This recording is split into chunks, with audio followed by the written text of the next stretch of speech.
Jackets lose 4-3 to the Winnipeg Jets. The power play actually worked in this game. Got 3 goals in this game. Unfortunately, the Jackets could not score 5-on-5. Elvis just making a stupid play to go up the middle and give the Jets their final goal. That ends up winning the game. They so could have stolen a point from that if Elvis makes the smart decision and not tries to get fancy with it. Starting off, first period, Jackets come out with some pressure. They get an early power play about 5 minutes in. Okay, see if they can do some work. Moving the puck around really well. PLD gets it to Zach. Zach gets over to Borkstrand. Borkstrand steps down. He takes the shot, and as it's going in, it gets a piece of Jenner and redirects to the side. PLD has slid down. He gets the puck. He just throws at the net trying to score. It hits the shoulder of Bonsoir, and it goes in the back of the net. Jackets lead 1-0. Power play goal. PLD's 10th goal of the year. It's good to see the Jackets actually moving the puck around really well. Tape-to-tape passes and hitting shots on net, and they're low. If Borkstrand takes that shot like they have been in the past, where it's up above the net, it hits the boards and it's ricocheting out of the zone. But because it's low, there's rebound, there's some chaos. PLD ends up with the puck, and the Jackets have a lead. A few minutes later, the Jets are coming up the ice. Roslovic has the puck as he enters the zone. He goes down below the goal line.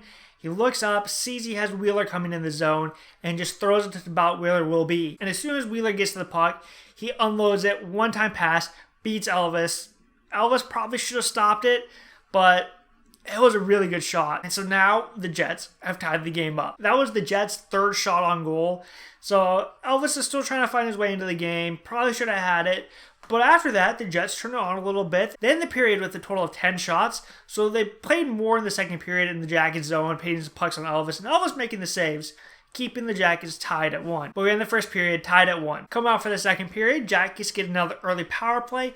But it looks more like the power play of the past. Can't really do anything. The Jets are constantly sending it out of the zone. And as Ehlers gets out of the box, the Jets have the puck. They send it out. Ehlers goes down. Elvis comes out of his net to play the puck, and he sends it along the board. Zach's there. He gets it. Ehlers goes to Zach. Zach kind of loses it, and Ehlers just strips it from him.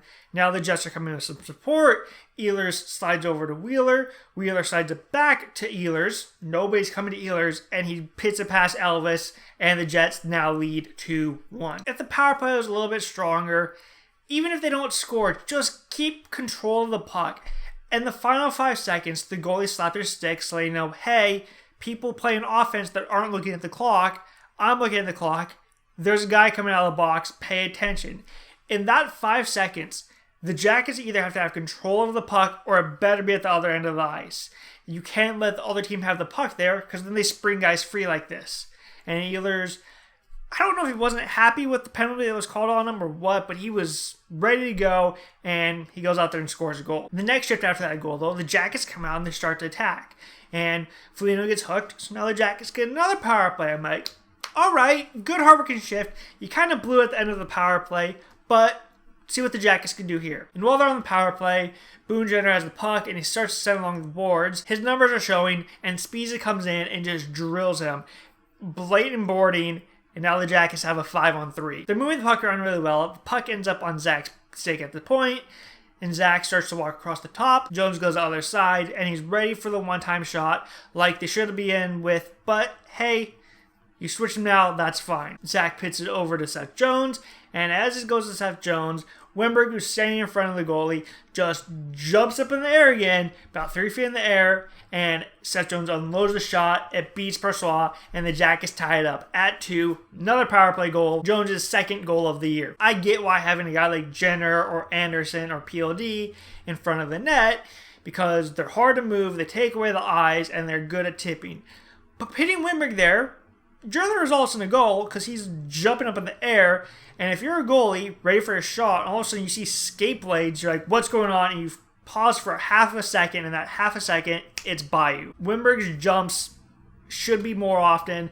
That's what they should use on the power play. Pit him in front of the net, have the one time come from the point either Zach or Seth, and just have him jump in the air, and it'll be goal after goal after goal. Come funnel it over to Benstrom, goal. Funnel over to Borkstrand, goal. So the Jackets sell the power play. Now they need to go back to work and try and get the lead on this power play. They get set up in the offense zone, they're moving the puck around really well, they're shooting the puck, and when they shoot the puck, they retrieve the puck, which is huge. Zach gets the puck at the point. He sends it down below the net. Foligno gets it, and he goes behind the net, and he sends it out to Borgstrand, who just sends it towards the net, and now they're just scrambling in front of the net, and there's a bunch of people in the way. Nyquist takes a whack at it. Brunstall has his pads in the way, and as the rebound comes out, and when Brunstall picks up his pad, Nyquist is able to shovel the rebound under him. Jackets now lead 3-2. Nyquist's 4th goal of the year, a 3rd power play goal. And now that the Jackets have a lead, they go and they do a good job defending. They try and get their chances on Brunstall, but they really can't get anything. About 5 minutes left in the period. Winnipeg comes up the ice. They goes around the boards. Lowry has the puck on the wall, and Elvis lines up on him, and Lowry pits it over to Perreault. Perreault pits the shot on net, and Corpy's just completely off his angle. Perreault scores. That is 100% on Elvis. There is no way Perreault should have scored on that shot. If Elvis tracks the puck like he should, he goes over to Perreault. Perreault takes the shot. Elvis makes the easy save, and either he covers it or gives it to Jackets player, and out of the zone they go. But now, it's a tied game again. And that's how we would end the second period, tied at 3. Coming up for the third period, it was all Jets. They were flying around the zone the entire period. Yes, the pun was intended. Getting some shots on Elvis. Elvis making the saves, keeping the Jackets in it. And the Jackets really can't do anything. Then at the halfway mark, all of a sudden, Brunstall is like, I can't go anymore. I don't know if he was cramping up or just felt wrong, but there was a few minutes before he pulled himself where whenever the Jets would have it and they start to scale out of the zone, he would just look down. During any whistle, he's sitting down trying to fix whatever's wrong with him. I don't know if it was cramps, he pulled something or what. But with about 11 minutes left, he goes, I can't go anymore. Hellebuyck, you gotta play. And so he heads off the ice, goes to the room. Now the Jackets have a cold goalie coming in. They have 1 shot on the period so far. And so if you're the Jackets bench, you look at this situation, you know you have a cold goalie coming in. It's a tied game. 2 of the Jets defensemen have been injured. So now they're on to 4. They should attack Hellebuyck. Pit everything at him. You never know what's going to go in.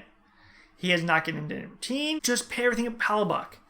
But they don't do that, and the Jets keep going and going and going.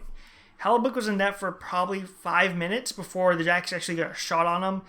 5 of the 6 shots for the period were on Hellebuyck. Jackets did not put enough on Hellebuyck. But coming near the end of the game, about 2 minutes left, it looks like, based off the way the game's been played so far, the Jackets are at least going to get a point out of it. They're going to overtime. The Jets dump in the offensive zone. Elvis gets it, and he decides, I'm going to play this. Now he has defenseman over here, Jets player, Jackets player. Where would you logically go with this? To one of the defensemen. Elvis decides, I'm going to send it up the middle of the ice for reasons. And when he does this, Cobb catches it, puts it down, and he heads towards the net. And as he gets closer to the net, he decides to take a shot. Savard's scrambling. I don't know if Savard got a piece of it or not, but it beats Elvis, and the Jets lead 4-3 with about 2 minutes left because Elvis decided he wanted to go up the middle of the ice. And that's all the Jets would need to win. It's the same. The Jackets played really well in this game. They got 3 power play goals because Elvis made 2 mistakes and gave up 2 goals that were directly his fault. The Jackets lose. But it's nice to see power play going. Paul McLean, I don't know what he did or how much involved in this he was, but the Jackets, since he's joined, have 4 power play goals. So that's good to see. So until next time when the Jackets play the Ottawa Senators, like and subscribe, all that fun stuff. And until then, I will see you later.